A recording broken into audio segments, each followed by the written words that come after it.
After each test, we're going to be applying what we've learned to that Kandinsky, Kandinsky,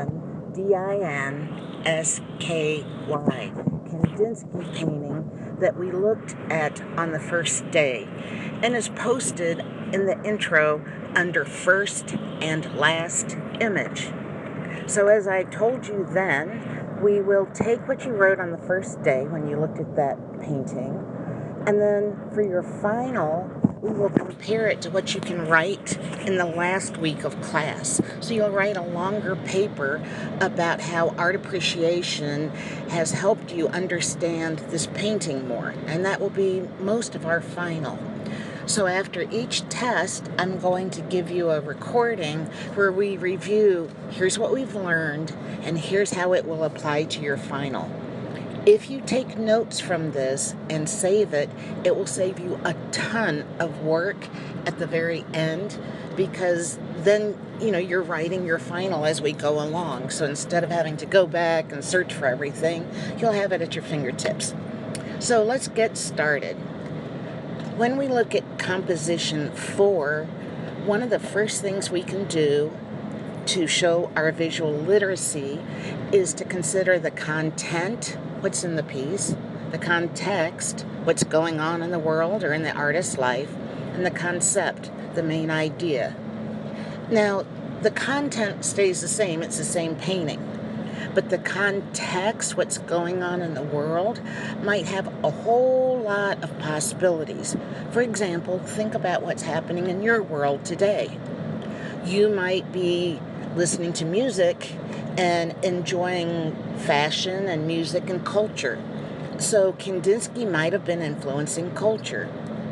You might be concerned about the politics in this country and what happened on January 6th, where people stormed the Capitol.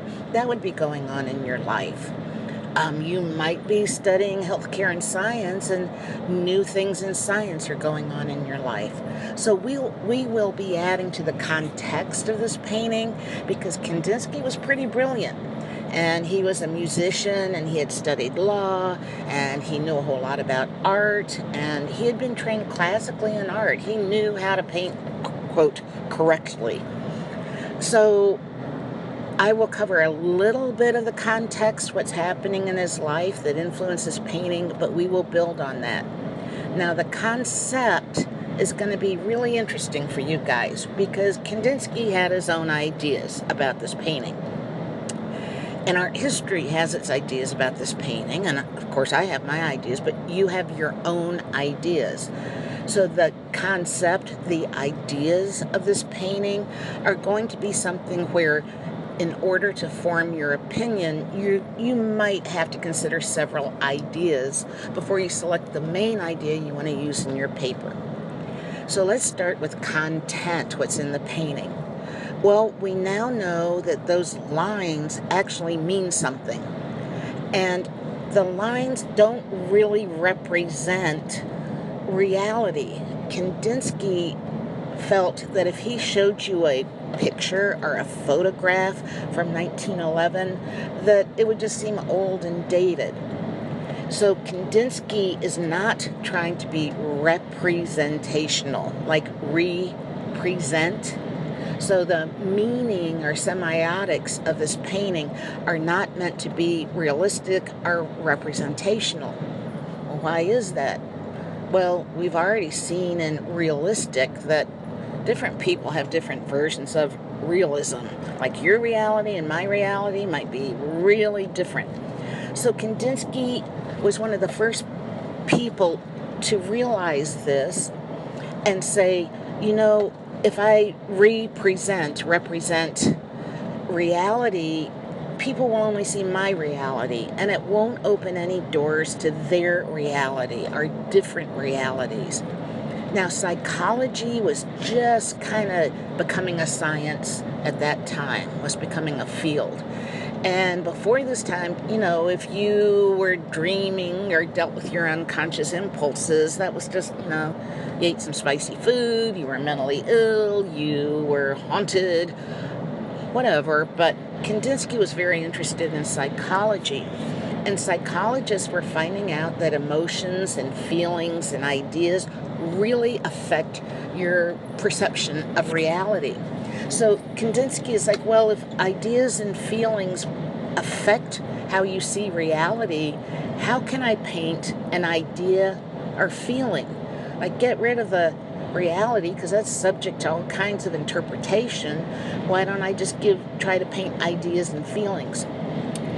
So Kandinsky is considered the father of abstract art.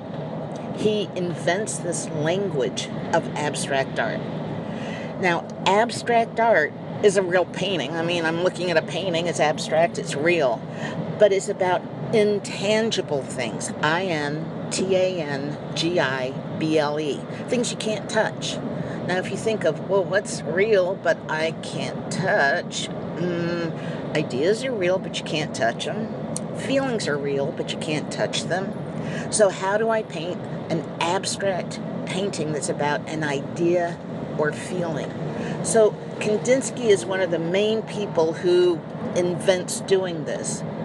Now, one of the things that's very current right now is when we did the product analysis, and I told you, oh, well, squares mean stability, and diagonals are energy, and vertical lines denote power and strength. And then when I asked you about colors, you were really easily said, well, green, and its positive is nurturing or fertility, and its negative is jealousy, and red is either love or anger or some kind of passion. And you easily told me what the meaning of colors were. Well, before Kandinsky paints like he does and invents this new language, a ball was red, a dress was red, strawberry was red, but nobody painted a painting where, just red was the main idea. And so things were real literal. You didn't have like a feeling of red or a feeling of a certain line. Now, Kandinsky invents that. So the whole advertising thing we've been talking about with colors and shapes and line, Kandinsky invents that language, which is a little mind-blowing if you really think about it. All advertising today relies on this guy who made this painting.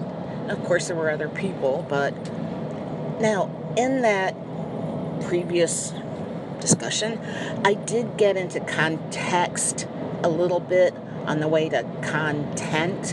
That is, the content is abstract. The content is lines and shapes and color. In the context of psychology, this was a new language that really intrigued psychologists. A psychologist of the day worked with Kandinsky. So in the context of the beginning field of psychology, he's really important. But also in the context of advertising, he so heavily influenced the context of advertising in an abstract visual language that many of our concepts today, our ideas today, really originated with some of the work he did.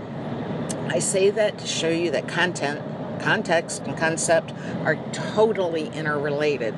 So in your paper, you're going to have to be careful about, which content am I talking about, because it'll connect with the context I'm going to choose and the concept I'm going to choose to talk about. You can't talk about them all, so you're going to have to choose one. Let's not worry about that. I just wanted to have as a side note, on the way to describing content, we get into context and concept. Okay. So the content, back to that, is abstract. It's meant to represent or show ideas and feelings. So some of the colors show feelings, some of the lines show ideas. For example, we said vertical lines show power and strength. And I see the middle of the picture is strongly divided by two powerful vertical black lines. I also see a lot of diagonals in this painting. They go all over the place, down, up, sideways. So these diagonals show dynamic movement, a kind of chaotic movement where everything seems like Everything's going up and down and sideways and all over the place.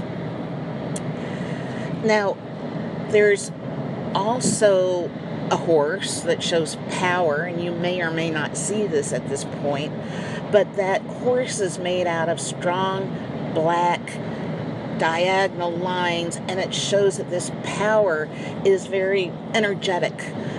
It's rising up.